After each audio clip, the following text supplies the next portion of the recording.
விஜய் தான் அதற்கு பெரும் பொறுப்பு என்கிற வகையிலே தங்களுடைய ஒரு குற்றச்சாட்டுகளை விஜயை நோக்கி முன்வைத்தார்கள்.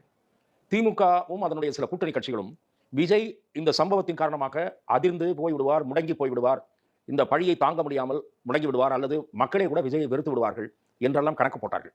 விஜய் திமுக மேற்கொண்ட அல்லது அதனுடைய ஆதரவாளர்கள் மேற்கொண்ட திட்டமிட்ட கட்டமைத்த பிரச்சாரத்தை விஜய் நொறுக்கி விட்டார். இன்றைக்கு நொறுக்கி இருக்கார் அப்படின்னு நிச்சயமாக, அதுவும் சுப்ரீம் கோர்ட்டினுடைய கருத்துக்களை மேற்கோள் காட்டி தங்களுக்கு எதிராக பின்னப்பட்ட சதி வலையை சுப்ரீம் கோர்ட் அறுத்து விட்டது என்ற நம்பிக்கையும் ஒரு நேர்மை, அதாவது நீதி கிடைக்கும் என்கிற நம்பிக்கை அவர் பேச்சில் வெளிப்பட்டது.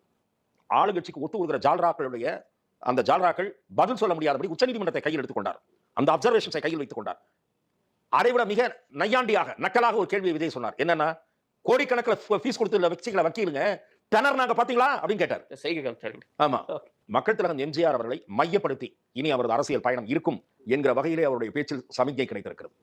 எம்ஜிஆர் வழியில் விஜய் என்று நீங்கள் குறிப்பிடக்கூடிய அளவுக்கு எம்ஜிஆரை முன்னிறுத்தி திரு விஜய் அரசியல் செய்தால் மிக நிச்சயமாக அதிமுக ஆதரவு வாக்காளர்கள் பார்வையும் விஜய் பக்கம் திரும்பும்.